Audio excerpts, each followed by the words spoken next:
todos, un abrazo muy especial en este Jueves Santo que para nosotros significa mucho en el sentido en que se empieza a entretejer lo que, lo que Dios planeó para su iglesia, que fue el propósito de enviar a su Hijo, nuestro Señor Jesucristo, a la cruz del Calvario y que así nosotros, todo el pueblo, tuviésemos la redención. Qué plan tan maravilloso. Y ahí es cuando Cristo, nuestro Señor, se convierte en el sanador herido. Este Jueves Santo es el inicio de una temporada para el Señor Jesús de 3 días de mucha presión, de mucho dolor, pero de mucha reconciliación para recuperar lo que en Jardín de Edén se había perdido. Y yo quiero centrarme en un mensaje. No vamos a leer un texto bíblico porque yo creo que de manera literal todos sabemos lo que pasó el jueves. El jueves se desarrolla entre la cena con los 12 discípulos, el monte de los olivos, la traición de Judas y el arresto del Señor Jesús. O sea, todo lo que nosotros tenemos entre el capítulo 13 del Evangelio de Juan y el capítulo 17 hasta su final es más o menos narrado esto. Entonces, a mí me aterra cómo el Señor Jesús se centra en el último mensaje que tiene con sus 12 discípulos, porque ahí todavía está Judas, recordémoslo. Iniciando Juan 13, Judas está dentro de ellos. Y el Señor Jesús se centra en lo más importante. Yo todos los días me convenzo más que historias como esta, narrada más o menos el Jueves Santo, que fue lo que pasó el día jueves, están puestas en la palabra del Señor y están narradas ahí para que personas como usted y como yo tengamos la posibilidad de salir adelante cuando las cosas no vayan muy bien. ¿Ok?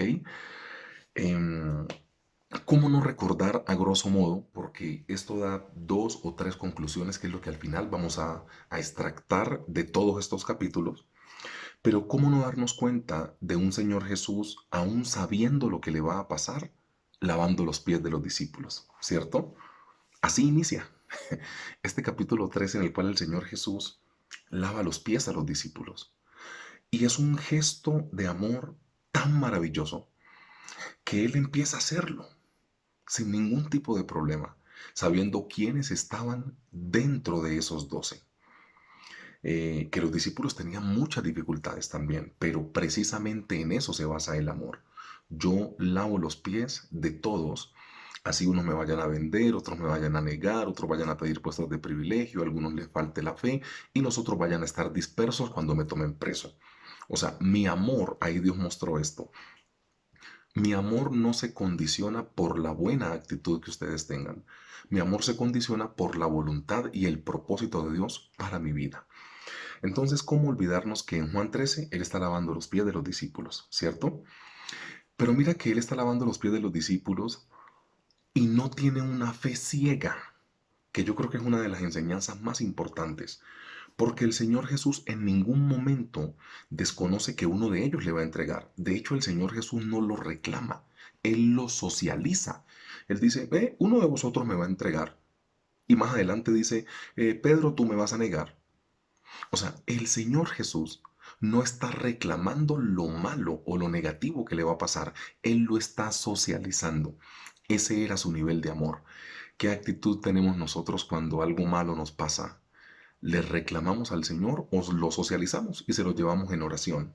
Pero mira, avancemos rápido en los títulos que tenemos acá, porque las conclusiones son lo que yo creo que Dios quiere dejar en tu corazón. Entonces, lava los pies a los discípulos, pero Él reconoce que uno de ellos le va a entregar. Y como uno de ellos le va a entregar, no tiene problema en decir, yo no estoy resentido, por eso le doy un nuevo mandamiento, que es donde Él dice en Juan 13:34, un mandamiento nuevo os doy, que os améis unos a otros como yo os he amado, que también os améis unos a otros. En esto conocerán todos que sois mis discípulos, si tuviereis amor los unos con los otros. Después, lógicamente, le dice a Pedro que él lo va a entregar en el versículo 38, en el capítulo 13. Pero pasando al capítulo 14, él les dice, yo soy la vid verdadera, hablando de que tienen que creer en él. ¿Ok?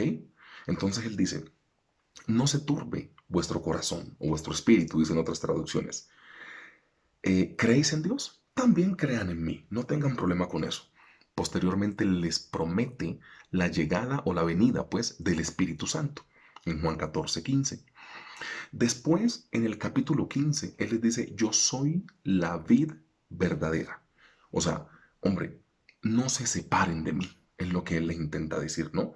Vosotros sois los pámpanos, pero tienen que permanecer en mí si quieren dar mucho fruto. En el capítulo 16, Él les cambia esa tristeza de su partida en gozo. Y Él les dice, hasta ahora nada habéis pedido en mi nombre. Pedid y recibiréis para que vuestro gozo sea cumplido. O sea, Él les dice, vuestro lamento o tristeza se va a convertir en gozo. Profecía que venía del Antiguo Testamento, ¿ok? Después les dice, hombre, toda la tristeza que ustedes tienen no tienen que preocuparse por ella porque yo he vencido el mundo. Eso está en Juan 16:33. Estas cosas os he hablado para que en mí tengáis paz. En el mundo tendréis aflicción, pero confiad, yo he vencido al mundo.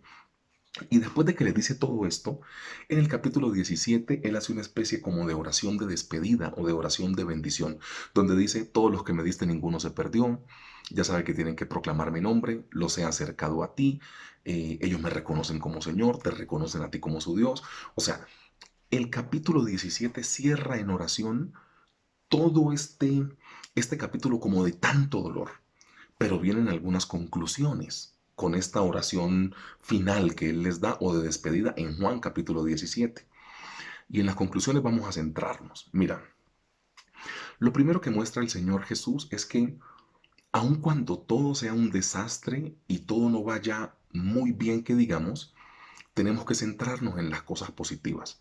Yo estoy omitiendo de los títulos lo que está al final de Juan capítulo 15, que es el odio del mundo, pero ese odio del mundo es una consecuencia de lo que él dice de los pámpanos. Entonces, no hay ningún tipo de problema.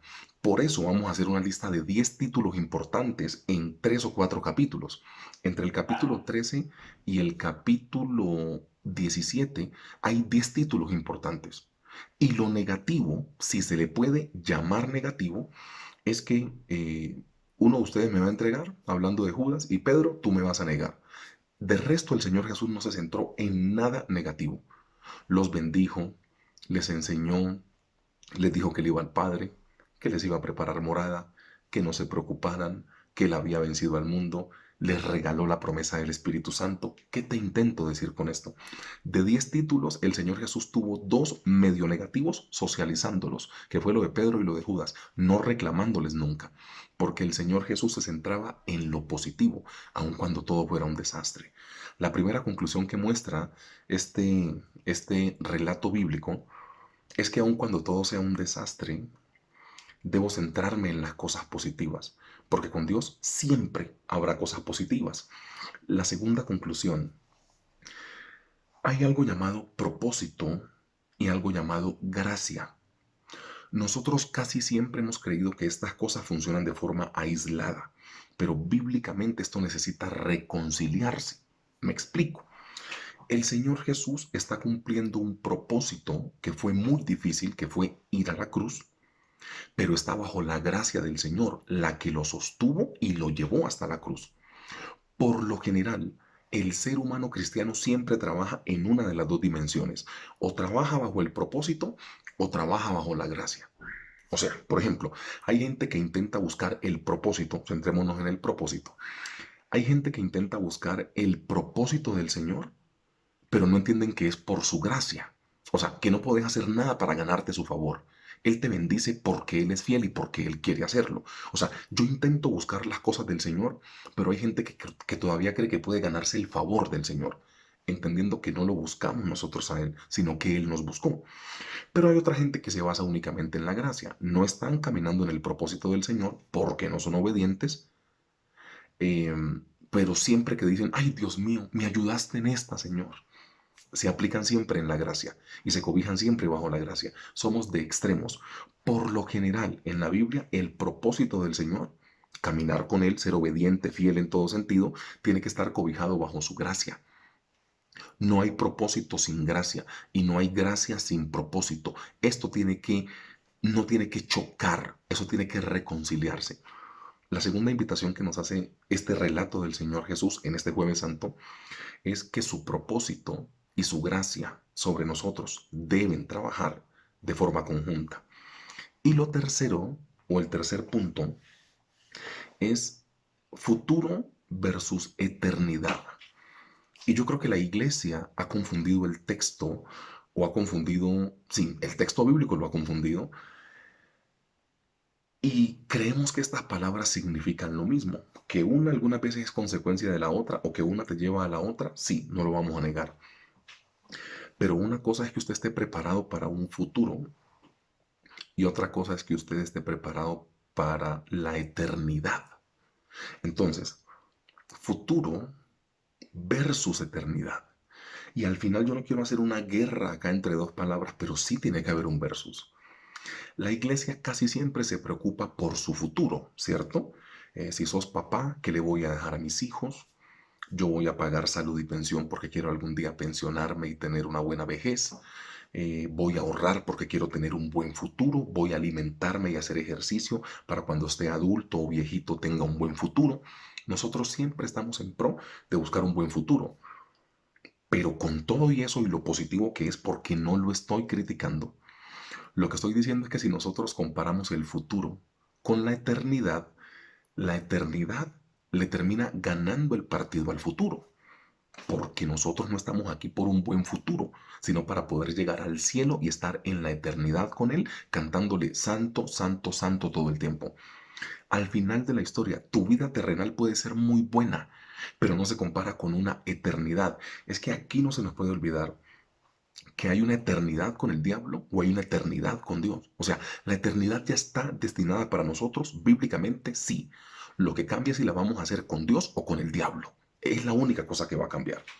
Entonces, mira, uno cómo puede notar una diferencia muy clara en el pasaje bíblico que yo estoy intentando compartir de eternidad versus futuro. Los discípulos pensaban en tener un buen futuro, ¿cierto? Entonces Pedro le dijo, Dios quiera que esto no te acontezca. Cuando él le dice, yo voy a ir a la ciudad santa de Jerusalén, voy a ser azotado por los ancianos y voy a ser muerto en manos de ellos, pero el tercer día voy a resucitar. Pedro le dice, Dios quiera que esto no te acontezca. Es cuando él le dice, apártate de mí, Satanás, porque me eres tropiezo. O sea, Pedro está pensando en un buen futuro, algo momentáneo. Juan y Jacobo también, ¿recuerdas? Que cuando vengas en tu reino, uno se siente a tu derecha y otro a tu izquierda. Queremos tener contigo un buen futuro. Y muchas veces la iglesia ha renunciado a una palabra clave en nuestro reino, que es eternidad, y la ha cambiado por futuro. Nosotros no estamos aquí en la tierra para tener un buen futuro. Ojalá que tengamos un buen futuro, que tengamos un trabajo estable, finanzas para poder criar nuestros hijos, que Dios nos sale de nuestras dolencias y enfermedades. Gloria a Dios por esto. Pero eso no es el todo. Eso no es el todo. Porque algún día vamos a morir y tenemos que enfrentarnos con algo llamado eternidad. Y esa está destinada para nosotros, sea con el diablo o con Dios. Qué bueno. Y aspiramos y anhelamos que sea en compañía de nuestro Jehová de los ejércitos. Entonces los discípulos pensando en el futuro, en tener un buen futuro, ¿no? Cuando tú llegues a Jerusalén, vas a ser el rey. Ellos pensaron que el Señor Jesús iba a tomar como el papel de Poncio o de Herodes, o de alguna autoridad, ¿no? De Anás o de Caifás. Iba a ser el máximo ahora. Y vamos a gobernar con él aquí en la tierra. Ellos están pensando en un buen futuro. El Señor Jesús está pensando en la eternidad. Yo me voy a ir porque le voy a preparar una morada en el cielo. Pero tranquilos, yo me voy no por abandonarlos, porque yo me voy les dejo el Espíritu Santo, pero cuando ustedes lleguen allá van a tener morada preparada por mí. Yo me voy no porque les quiera abandonar, sino porque hay una cosa llamada eternidad que es más importante que el futuro. Por eso me voy a prepararles morada. El día que la iglesia entienda la diferencia entre futuro y eternidad, la iglesia saca tanta cosa que tiene en la cabeza y se encarrila nuevamente a donde tiene que estar. Eso quita algunas frases. Cuando tenés claro el concepto de eternidad, algunas frases se van. Ay, eso yo aquí vine a pasarla bueno. Disfrute que el mundo se va a acabar y toda esa cosa. Esas frases tienen que ser revisadas a la luz de la palabra. Porque al final no es para tener un buen futuro aquí en la tierra. Y soy reiterativo porque no quiero que el mensaje se entienda mal. Yo no estoy en contra de que ahorres tu dinero, de que vivas bien, de que tengas una buena vejez, una buena salud, de que Dios te bendiga y te prospere. Yo no tengo nada en contra de esto. Lo que te estoy diciendo es que eso, en comparación de la eternidad, no tiene, o sea, es iluso incluso plantearlo en un versus, porque el futuro que puedas tener en la tierra no se compara con la eternidad. Pedro, muchachos, no hay quien haya dejado padre, madre, hermanos, casas, tíos, haciendas, todo ese tipo de cosas, que no reciba, escucha bien, en este mundo 100 veces más, pero en la vida venidera o en el futuro, en la eternidad, perdón, la vida eterna. ¿Qué le quiso decir el Señor Jesús ahí? Ni 100 veces lo que recibes en la tierra, buen futuro, se compara con la vida eterna, eternidad. El Señor Jesús siempre habló de lo mismo. Nosotros no le colocamos atención. O sea, Él le dijo a Pedro, no hay que, porque Pedro le dice, no hay quien haya dejado.